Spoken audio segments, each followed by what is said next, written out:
All right, 97.7 Outlaw Radio FM listeners, you already know what time it is, and right here, right now, on the line, we got the legendary Fredro Starr of the legendary hip-hop group Onyx on the line. How are you doing this evening? I am chilling today, sir. How are you doing? I am doing great, Fredro. I'm doing absolutely great, man. First and foremost, I have to say, before we dive into this interview, I've been a huge fan of Onyx for many years, man. I grew up on your guys' work, so just thank you so much for the years of phenomenal music. What part of Canada? Thanks a lot, bro. I'm out here in Prescott, so I'm about a 45-minute drive from Ottawa. Oh, Ottawa. No doubt. I know where you at. No doubt. A lot of skiing up there, huh? Oh yeah, most definitely. We got a lot of that.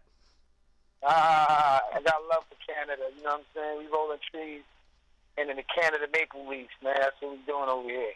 Hey, that's what's up. You know, I don't know how I don't watch a lot of hockey. I don't really know how they're doing, but from what I heard, they were doing not too bad this season. Yeah, man. You know they got the football. Football just started today, American football. So let's give some round of applause for that. Most definitely, you know, and not a lot. I gotta say, I'm glad football started back up, man. We need some more excitement in our lives, especially with this COVID stuff going on. Yeah, man. You know this COVID shit is crazy, man. This Corona shit. I actually got I just Corona shit happened. I had to go in the studio, man. So check out that Corona freestyle. You know what I'm saying? Fuck Corona. That shit crazy. That shit bang. Shout to the Snow Goon, dude. I have to say, that was actually my question list, but since we're on the topic of that, is that available on the internet to be purchased? Because if so, where can our listeners snag that? Because they most definitely need to hear that heat. Nah, this shit is out. It's everywhere. You can, go on iTunes and stream it. It's called Fredro Starr Corona Freestyle. You know what I'm saying? Check that out. That shit is hard, son. Because, like you said, this Corona shit got everybody, like, fucked up in a crazy place. So, it just brought something out of me when I made that joint. I was just like, yo, we've never lived like this. This shit has never happened in our lifetime. We are living in a whole new world, man. And, just like last days, we've been told motherfuckers about the last days. Straight up. I most definitely agree, and I really do hope that this isn't the new normal for everything, though, man. People are saying these masks might last for another 5 years. I really hope that's not so. Well, it is like that now, so I just seen two Jews walk past me. It looked like a mask. They got masks on. Either they about to rob somebody or they just taking a stroll in the neighborhood. That's what I'm saying. It's like everybody masked up now. That's just how the new norm is. And Tal, I want to take you back, Fred Judge, when stuff was a lot easier for everybody, including yourself. I noticed when doing my research for this interview that you were actually discovered by the late great Jam Master Jay of Run DMC. I have to ask you, how did you get connected with Jam? And of course, man, what was it like just being able to be discovered by the legendary JMJ? Oh man, that's a piece of the Godfather hip hop Jam Master Jay, man. We met Jay. It was I would just say it was kind of like a fate. It was kind of like we needed Jay and Jay needed us. Like Jay was looking for something new. Jay was always a producer, always an innovator. He was looking for something new. Because Run DMC had been out for 10 years already. They had their run. They was on cruise control. You know what I'm saying? Now he wanted to get something new, and we just met Jay at the right time, at the right place, and we made the right moves, and we created an album called Back to F Up. You know what I'm saying? And we made a classic, yo. And I have to say, just touching base on the JMJ side of things, I also noticed that you actually produced the Jam Master Jay documentary, 2 turntables and a microphone. I have to ask you, what was it like working on that project as being a producer? Oh, I basically just got it funded. You know what I'm saying? I just got the initial fund, the seed money to get it going. I was actually working with one of Jay's nephews at the time, and he was going through his shit. We were both going through a lot, but being Jay's cousin and being in a family, he was affected a little bit more than me. You know what I'm saying? Even though I was affected too, that was like my big brother. But so yeah, his cousin wanted somebody to help him produce it, and I came aboard and I helped him produce it. And we had a lot of producers. Shout out to Steve Bell. 50 Cent was the producer on the film. Like, it was, a lot of different producers. My man, Jamal Marley Marl was the producer on the film. Yeah, it was cool, man. killers supposedly, allegedly, that movie didn't mention those guys. You know, like you can watch their two turntables and the microphone, and it didn't really mention those two guys that got arrested for it. So, you know, it's just fucked up, man. Whatever it is, Jay's not here. Hip hop lost one of its, you know, fucking godfather. I can curse, right? Oh yeah, most definitely. We're completely uncensored. Have at her. Okay, cool. Well, hip hop lost one of its greatest kings, man. You know what I'm saying? Jay was here. Jay wasn't that older than me. Like when I think about it, Jay was only like 5 years older than me. Like, you know what I'm saying? Jay would still be here making moves. You know what I'm saying? Probably bigger than Puffy. Probably bigger than Jay-Z. Who knows? And I do have to say though, I am glad they did find who did that though. You know, I know it's 18 years later, but I feel that in some way at least JMJ got some justice. Well, there's two ways to look at it. You know, there's two ways to look at it. They have to be tried and they have to be found guilty first. Second, you know, the family has been dealing with this shit for a long time, and you know, nobody wants to go through that shit. You know what I'm saying? Like, I'm sure everybody try to move on with their lives and is going in different directions. And now this, you know, this tragedy is back in the forefront. You know what I'm saying? So, you know, it works both ways. So, I just know one thing, man. Jay will never be here again. So it doesn't matter if these motherfuckers get locked up and throw away the keys. They ain't gonna bring Jay back. You know what I'm saying? And also, as we already know, you were a member of the multi-platinum hardcore rap group Onyx. I was wondering if you can tell us a story behind the formation of that iconic group, man, because I've always wanted to know the story behind it, how all you guys met. Well, listen, this is what I'm gonna tell you right now. You can go on right now YouTube and see the untold story of Onyx. It will show you basically everything. I would say was kind of like, I would say 80% correct. The only problem is we didn't produce it, and there were some things like if we were producing a documentary, which we are going to produce an official Onyx documentary that's coming in the future. But for the meantime, you can go on and check the untold story of Onyx. It's on YouTube. Shout out to Industry Muscle. Industry Muscle is he does films, inner city films, urban films like that. He produced it. I'm in it. Think he's in it. And the only thing wrong about that documentary is the rest in peace to Jam Master Jay's brother Marvin. Motherfucker said we was wearing hammer pants, MC Hammer pants. I've never worn MC Hammer pants in my life, just for the record. You know, it's crazy, man. Especially with documentaries, man. People just, if they hear something, they'll put it in. I'm gonna be honest though, Fredro. I cannot picture you in MC Hammer pants. I really couldn't. Like, I don't know. You can't listen to Onyx and then picture yourself in some MC Hammer pants. They just don't go well together. I'm just, I'm a New York. I'm from New York. I got more swagger than that, more style than that. You know what I'm saying? Nothing against MC Hammer. That's my man. You know, what he did for hip hop is what he did. But, oh no, me with the hammer pants? No, we don't rock like that. And we don't rock like that. And also in '93, your guy Onyx released their debut record, Back the Fuck Up, which actually went multi-platinum. You know, I have to ask you, how does it feel to have your guys' debut record actually go multi-platinum? Because not a lot of individuals, you know, within the hip-hop industry really did that. How old are you? I am 26, almost 27.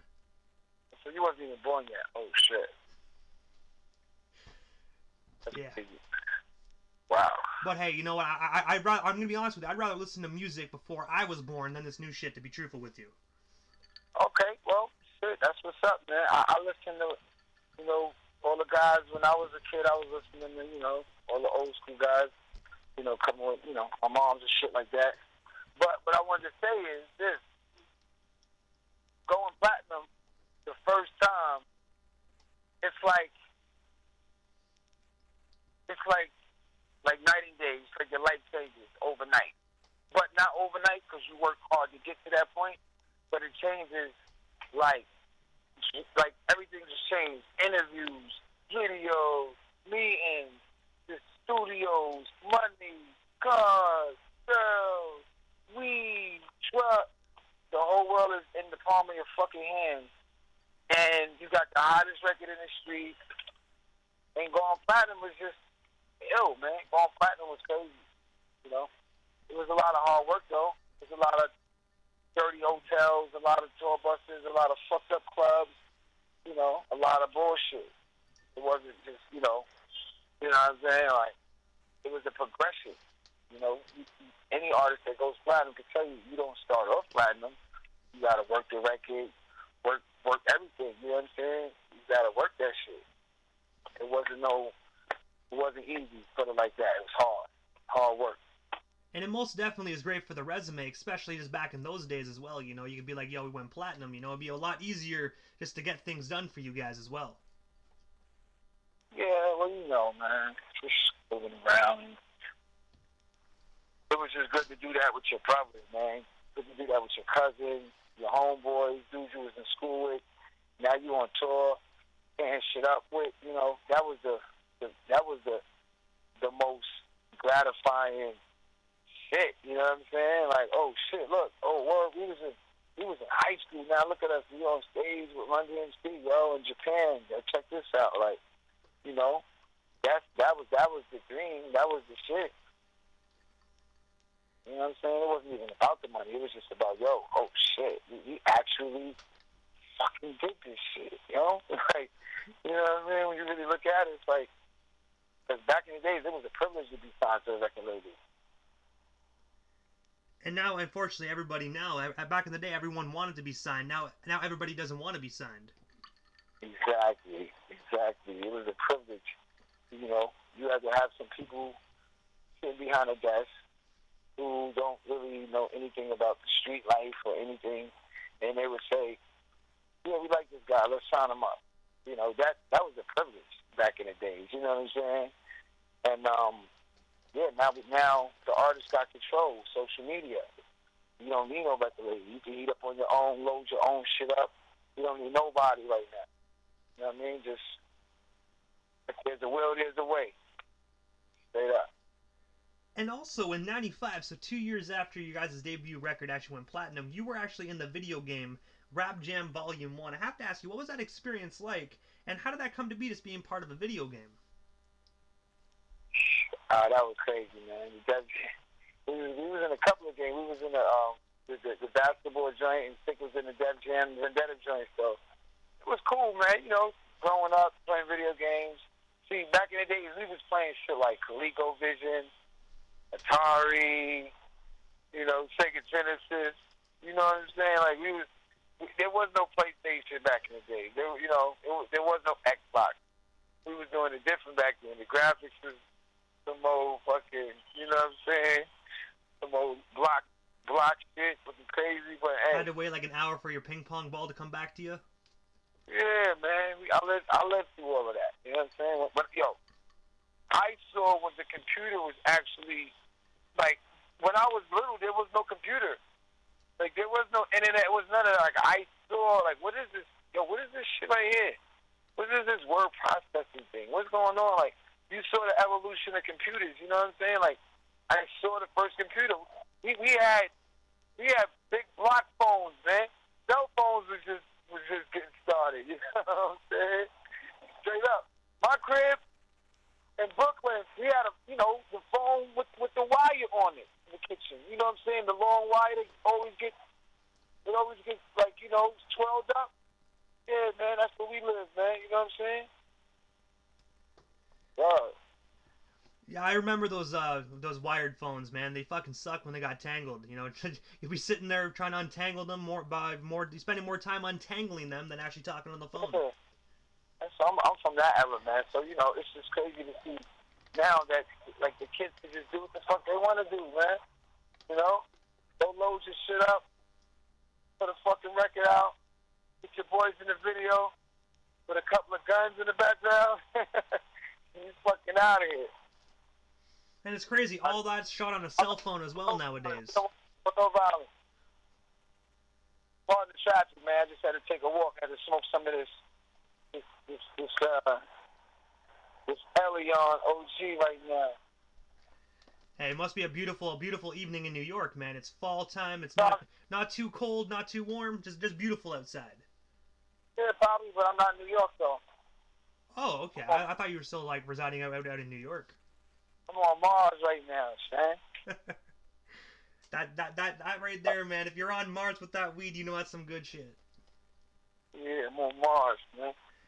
You know what I'm saying?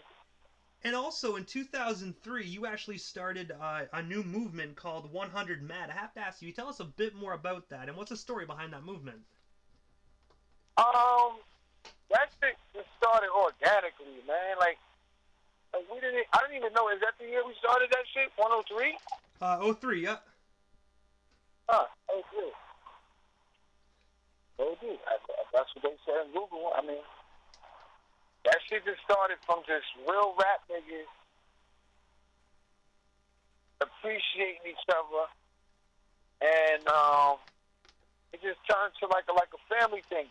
Like it's like say like this: if you collaborate with one artist, and you know what I'm saying, that artist y'all collaborate, and then you collaborate with another artist, and then those two artists collaborate, like they met through you, but now they collaborating on their own, and it just kept going. So that's how I kind of basically started. You know what I'm saying? If you really think about it, it was you know, oh, I'm rocking with him. Oh shit, that's my man. Yo, oh y'all got a record together too? Oh, that shit was dope. Oh yo, put that in. And then now we just got like the chain is just it just got bigger and bigger and bigger and bigger. It's just mad. You know what I'm saying? Snack the Ripper, make it pay, dope POD. You know what I'm saying? Then you got Jay Nice, left it on and them dudes. You know what I'm saying? Even you know it's just larceny. Shit crazy. Like there's so many different chambers of that shit. And also, jumping ahead a little bit, in 2011, you actually founded your own record label titled Mad Money Movement. I have to ask you, what made you decide to start your own label? And of course, who is currently signed to you today? Like I told you, you don't have to wait for no other labels. I always had a label though. The first label was called Other People Money. You know, that was at Koch Records. Shout out to Koch, you know what I'm saying? I put the Freestyle album through them. And that was the nice run right there. You know what I'm saying? And yeah, that was Other People Money. So, you know, I heard my man record exec one day, he said, always use other people money. And that was 20 years ago. So, yeah, other people money. But then I had to change it up. So everything there has to be a change. And I really started getting behind the brand more, like the Onyx brand. So everything that I wanted to do had to be based around the brand. So Other People Money turned to Mad Money. There's the Mad Face, 100 Mad. Everything is it's just going crazy. Everything is mad over here, man. You know what I'm saying? And also, one of my favorite web series that I saw that actually you're a part of was actually back in, I think, 2012, 2013 criteria. You actually did 16 bars, and it was actually with, you know, your name, Fredro Starr. I was wondering, can you tell us a bit more about that? And also, where can our listeners, like, you know, check out the web series? Because I remember watching it back in 2012, but since then I couldn't really find it anymore. All you gotta do is put 16 bars in Firestar. You know what I'm saying? Yo, I just had a lot of rhymes, man. So I was just in LA with my man. So I said, you know what, man? Let me just do this little web. And this was like before people was even doing web series. You know what I'm saying? This is like way before I have a TV background. So I was like, everything I'm gonna do 12 of them. You know what I'm saying? So I said, I'm gonna just do 12 freestyles, acapella, no beat, nothing. And I'm gonna just pull up somewhere on the street. We're gonna pull the cameras out. And I'm gonna just do the verse, and we just gonna jump back in the car, and we gonna bounce. So me and my man, it took like about 3 days, and it was crazy because he was like, yo, how could you do 12 freestyles in 3 days? I said, we're gonna do 4 days. You know what I'm saying? We're gonna do 4, 4, 4, and that's gonna be 12. He was like, wow, we could do 4, yeah. So every day I took 4 shirts, 4 hats. You know what I'm saying? Pull up over here, boom, knock the freestyle out, same, take the shirt off, put the other hat on, go to another location, do the other freestyle, smoke a blunt, change the shirt, boom, boom, boom, boom, 4 days, 3 days, we had the whole 12 joints done. Hey, you know what? The faster you get it done, the faster you get paid. So it worked out for everybody. They got their series, you got your money, boom. Yeah, man, you know, it is what it is, man. It wasn't even about the money. It was just about, yo, let me just let niggas know 16 balls of fire. So, like, you know what I mean? Like, it is what it is, you know? And I love the rap, so it was just, you know. It's crazy that the internet been out and you could, and you've been able to basically be your own, have your own independence for a long time. You know what I'm saying? It's fucking what, MySpace? And also, speaking of like, the 16 bars and whatnot, in 2015 you actually went up against Keith Murray in a rap battle where you actually took home the win out in Brooklyn. I have to ask you, man, what was it like actually rap battling Keith Murray? Because, Keith Murray is a fucking beast. It was crazy, man. That night was just fucking ridiculous, man. Shout to Keith Murray. We go back from way back. Like, Keith Murray always was cool. But we always was just like, you see from the streets, come from the streets, and we just got a lot of respect from each other. That's why it was cool to do that. Because at the end of the day, no matter who they say won, who won, whatever, we got respect for each other. You know what I'm saying? I spoke to him after that, spoke to him before that. Of course, it's just like LeBron and Carmelo was cool. You know what I'm saying? But LeBron, when he played Carmelo, he ain't worried about them being cool. You know what I'm saying? It's about, I'm gonna kill you. That's it. So that was it when I had to battle Keith. All I was thinking was, I was just thinking red, like just headshots. You know what I'm saying? Like, you're not even aiming for the body. You just straight aiming for the temple. Like, you know what I'm saying? And I just started listening to a lot of Big L. I started listening to all Big L albums, and I just got in my bag. Like, this is like, Big L was just, to me, like, when it comes to, like, saying shit, like, the type of nigga that'll slide up in your baby mama, like, he's just that one line right there is just, that's the illest probably line in battle rap ever. Big L was a phenomenal artist as well, man. God bless his soul. Nigga that'll slide up in your baby mother. So, that line right there set me. That was my whole shit. I gotta say shit like that. Like, that's crazy. Like, that's what I gotta say, shit like that. And that's what, And then I was studying all the battle rappers. I was studying. I love the culture. I wasn't doing it to be like mocking the culture, but I'm really a fan of that shit. You know what I'm saying? Arsenals and Conceited and DNAs and Loaded Lux, Murder Mooks, Big T, all them dudes, man. Like, the Hitman Holler, all them niggas. Like, them niggas just, that shit was dope to me. I was enjoying that shit. That shit would come on. I'll be cooking, Saturday morning breakfast pancakes, and I'm listening to battle rapping in the morning. So yeah, that shit was cool.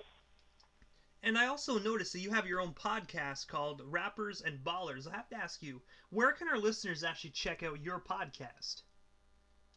Yo, you can check out the podcast anywhere, man. We everywhere, man. We everywhere, but we ain't nowhere. We kind of just did like a soft launch right now. Pause, you know what I'm saying? And it's about to we're gonna really drop the first official episode. October 1st. So that's going to be crazy. That's going to be with Chevy Woods. And, yeah, man, Rappers and Ballers. Shout out to my man, Johnny Volker, the host. He's a rapper. I'm a rapper. So we was like, yo, you know what?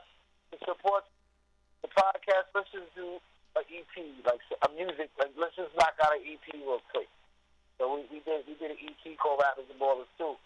And this shit is banging, man. Mama's Mentality, Oakley vs. Barkley. That's the name of the joints on the album. It's just crazy. So yeah, Rappers and Ballers EP. That shit is out. But before I go, I just want to say one thing, man. Yo, we got the new Ewins. If you into sneakers, you know about the Ewins. We connected with Ewins. And we got the Onyx Ewins popping. It's ill. crazy. You could go on EwanAthletics.com or some shit like that. Just put Onyx Ewins. You know what I'm saying? EWINGS, Ewins, like Patrick Ewing. Onyx shit is crazy. So yeah, before we leave, I want to say peace and we out of here. City of Gold. Most definitely, Fredro. You have yourself a wonderful night, man, and most definitely stay safe out there. All right, bro. Say no more.